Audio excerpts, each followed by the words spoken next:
Hi there, thank you again for joining me for my weekly Wednesday video series, Smarter Real Estate, where I take you on some of my real estate adventures and help you to become a smarter seller, buyer, tenant, or landlord. I'm Julie Tam, managing broker at LYN Realty in Houston, Texas. And today we're talking about noise. Is it too noisy where you live, where you're trying to sell or buy a home or rent a home? Here's how you can find out, other than just going there and being there. Especially during this time of the COVID-19 pandemic, when fewer people are wanting to venture out, they can find this information online. It's not 100% because being there is going to give you the most accurate and real experience, but at least you can get an idea and maybe eliminate places that are too noisy.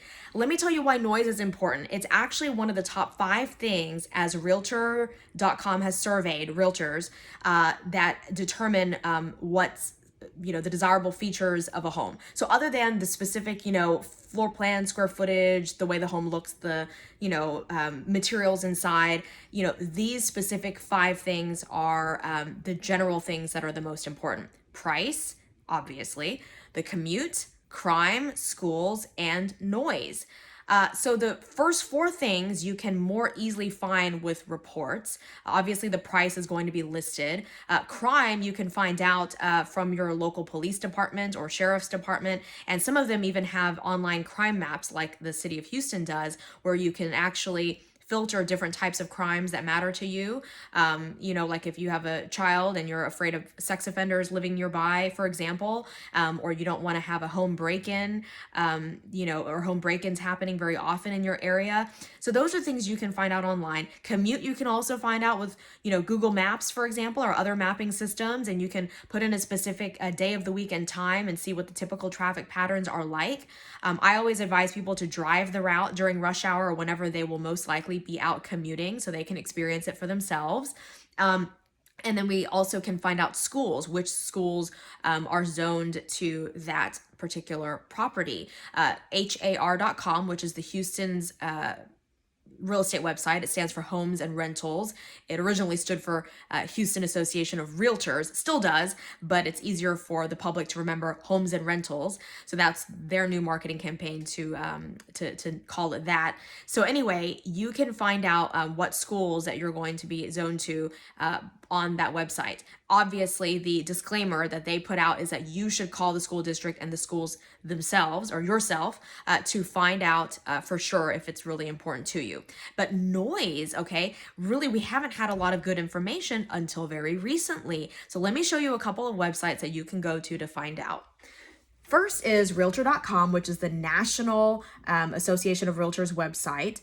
And they have a noise map, as you can see here. So there's basically colors. Low levels of noise are in blue. So you can see kind of the areas that are farther away from the major streets and freeways. And then as you get into the medium area, the noise level is higher and will likely be more yellow. And then of course, the most noise is the darker orange and red areas. Lots of different things can create noise. You can obviously have a factory nearby, a sports stadium, a lot of commercial and industrial areas, even a school where kids are going to be playing outside. But the most noise is typically generated by transportation.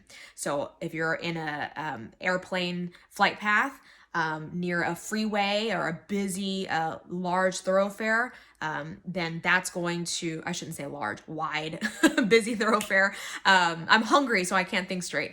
Anyway, that's why these videos are shot in one take and unedited and real. But anyway, so transportation creates a lot of noise. And so this website is based on that. It's from the U.S. Department of Transportation, and you can click this link to the National Transportation Noise Map. I am working from home right now during this coronavirus outbreak. I rarely go into the office these days and just out to properties when needed. So you can see across the United States, obviously kind of in this Midwestern region where it's more sparsely populated, it's more white in color here. And so that means there's less noise. These more densely populated areas start to become yellow and darker oranges. And you can even see all these little red dots that are really around larger cities including right here in Houston where we are, where there's going to be even more noise. And you can actually type in addresses to search. So I'm just going to type in a listing of mine right now that I have online for sale. And it's 7206 Laguna Villas in Houston.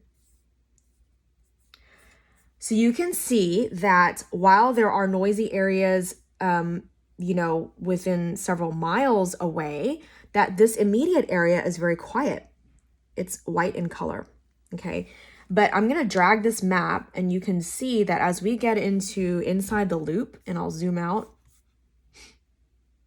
Let me see here. Wow, just how noisy it can get. Here is Hobby Airport. So obviously that's very noisy. And up here is close to IAH, Intercontinental Airport in Houston, which is our major international airport. And all along these major freeways, there is a lot of noise. Okay, remember red, dark orange, just like traffic maps, means very noisy. So the yellow is when it's starting to get farther away from those freeways, but still somewhat noisy, because here you've got downtown. So there's a lot of traffic congestion in those busy streets, even though they're not necessarily wide streets. They may only be a few lanes, but very noisy. Of course, you've got much larger streets like, say, Westheimer, other streets that really go through much of the city that have several lanes. I don't even know how many lanes Westheimer has. What is it now? Like 7, 8, you know, whatever it is. It's a lot of lanes. I mean, I know that there's at least 3 or 4 going each way. And so, yes, those are very noisy areas. In fact, you may not realize, but some very desirable areas are in a higher noise category. Like this is West University. It's yellow. It's not orange or red, so it's not terribly noisy, but you know, there is a bit of traffic that goes through there, and there are some major streets as well. You know, it's an area that's close to town. It's popular. You've got restaurants and retail as well. And so there is going to be a higher noise level. So poke around on this website. It's pretty fun to see, you know, where you live, where your friends live, places that you know, maybe your workplace, and just type in addresses. Now, this represents about 97% of the U.S. population in terms of that's shown on this map. So it gives you a lot of good information. But again, it's mainly based on transportation. So even if you're in an area where on this map it says it's not noisy, that doesn't mean it's not noisy. There could be a different noise source, like a sports stadium, for example, that's not represented in transportation. All right, if you have any questions, comments, suggestions, or any ideas for future videos, please don't hesitate to reach out to me. And of course, if you're looking for a real estate broker, one of the best to represent you, I am here. I hope you will like and follow me on Facebook and YouTube, and keep watching every week this Smarter Real Estate video series. Thank you so much and have a great week. Bye-bye now.